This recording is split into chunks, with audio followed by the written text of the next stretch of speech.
창신 메모리가 최근 중국에서 상장을 해가지고 자금을 확보를 했는데요. 2020년 1분기 기준에 7.7%, 8%를 기록하며 세계 4위로 올라섰습니다. 이게 중국이 모든 분야에 있어서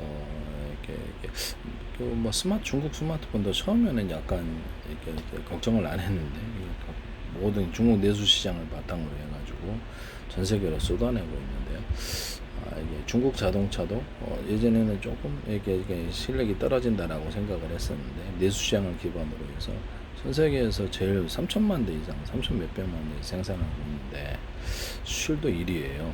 날이 갈수록 이 점유율이 1년 넘게, 2년 넘게 그래서 확대가 엄청나게 빠르게 되고 있어요. 중국 차를 제가 봐도 되게 괜찮더라고요. 솔직히 이제 쉽게 물어보지는 않았지만, 그래서 반도체 같은 것도 지금 전년에는 4.1%였는데 지금 약 8% 기준으로 노무라 등 일본 노무라, 중국 거래 등 주요 증권가는 대규모 증설과 전무 제한을 바탕으로 2028년 말까지 점유율이 18%까지 확대될 것으로 전망하고, 근데 중국 내수 시장을 자기네들이 커버를 하게 될 때 그만큼 그래서 다른 나라는 수출을 할 수가 없는 것이죠. 그래서 이게 우리 지금 무역이 상당히 좀 문제가 있다.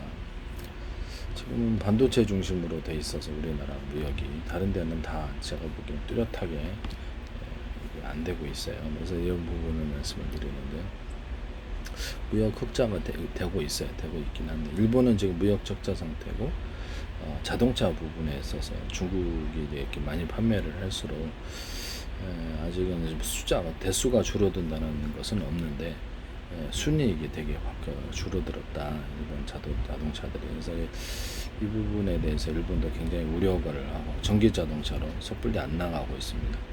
중국에다 내줄까봐 그러는, 전기 자동차를 전 세계가 다 쓰고 있어서 중국이 지금 창신 메모리뿐만 아니라 양측 메모리도 D램으로 참여하거나 TSMC가 D램에 한 발 걸쳤어요. 그래서 왜냐면 먼저 패키지 D램을 생산을 지금 대만 원본인가 거기하고 해서 한다고 그러더라고요. 그래서 한 발 걸쳤기 때문에 본격적으로 D램에 뛰어들 수 있는 여지가 있느냐, 그럼 있다. 이런 부분을 말씀드립니다. 주로 범용 D램 생산에 집중하며 저가 공세로 시장 영향력을 빠르게 키우고 있다. 창신 메모리가 이렇게 대규모 기업 공개를 통해 막대한 투자금을 확보했다. 글로벌 메모리 시장이 새로운 변수로 부상하고 있다. 창신 메모리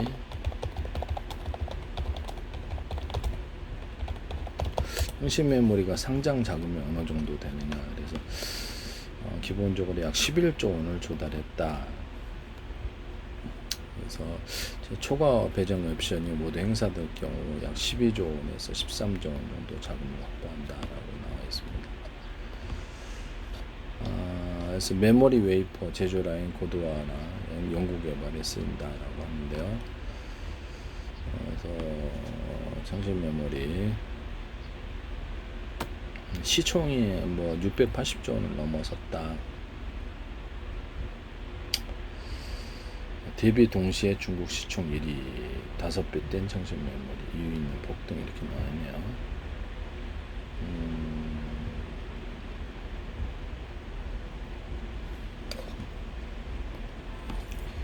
창신 메모리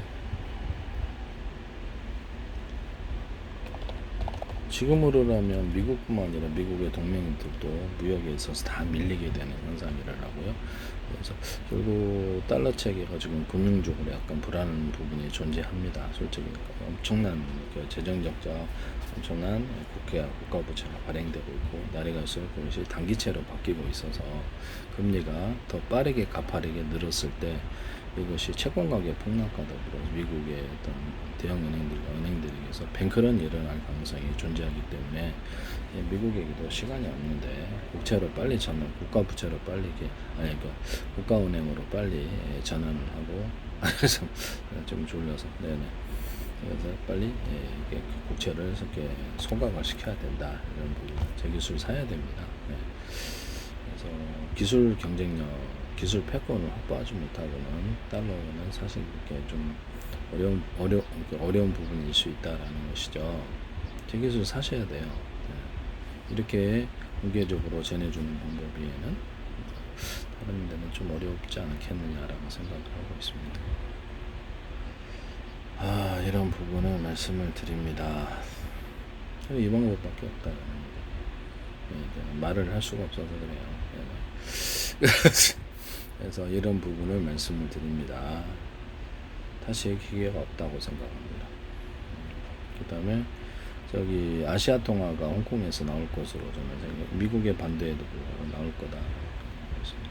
일본이 지금 자기 무역이 앞으로 무역 정자가 자동차 부분이 무너지게 되면 지금 장기적으로 좀 문제가 있을 수 있는 부분인데요. 아시아 통화에 참여하지 않을 수도 있고 참여하지 않기도 그렇고 하기도 그렇고 안 하기도 그렇고 애매한 상태인데 미국의 금융이 부실화될 때 국채를 지금 좀 이렇게 자기들의 보유 비중을 좀 줄이고 싶은데 이게 안 되고 있는 상황입니다. 네네. 그래서 동반해서 무너질까봐 조금 불안해하는 이런 것이 있는 것 같아요. 네네. 일본이 지금 엔화가 이렇게 엔저 상태로 약세인데요. 이런 부분을 말씀을 드립니다. 그래서 홍콩 쪽에서 아시아 통화가 나오게 되면은 글로벌 자금이 미국에서 중국 이쪽에 아시아 통화 쪽으로 대가 빠지면 미국의 금융 붕괴가 시작됩니다. 그래서 아시아 통화는 선언만 하더라도 미국이 엄청난 타격을 받을 수 있는 부분이다라고 말씀을 드립니다. 미국 정치권이 상당히 여유를 부리고 오판을 하고 있지 않느냐라는 생각을 합니다. 네. 전쟁만으로는 좀 힘들다. 전쟁 중에도 이렇게 금리 올라가는데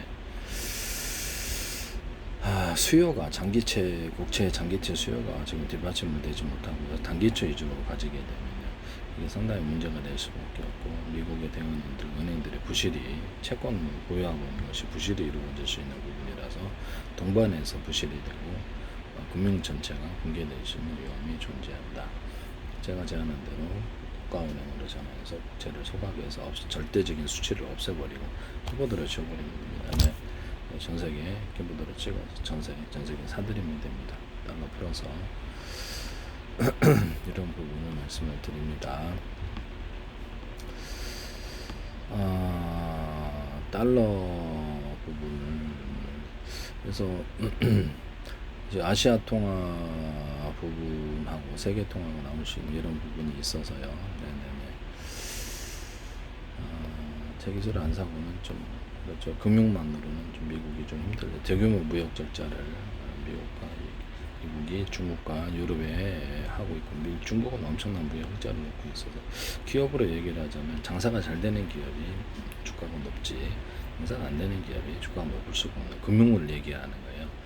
그래서 이게 아시아 통화의 금융적으로 자금이 일부라도 빠지게 되면 미국의 금융 붕괴가 시작됩니다. 선언만 하더라도 되게 충격적인 결과가 올 수도 있다. 한국과 일본을 빼고 출발을 할 수도 있어요. 이런 부분을 말씀을 드립니다. 그랬을 때 한국과 일본도 나중에 이게 참여하지 않을 수 없을 거다는 저는 생각을 하고 있어요. 시간 문제다. 미국은 시간이 없는데 계속 여유를 부리고 있다.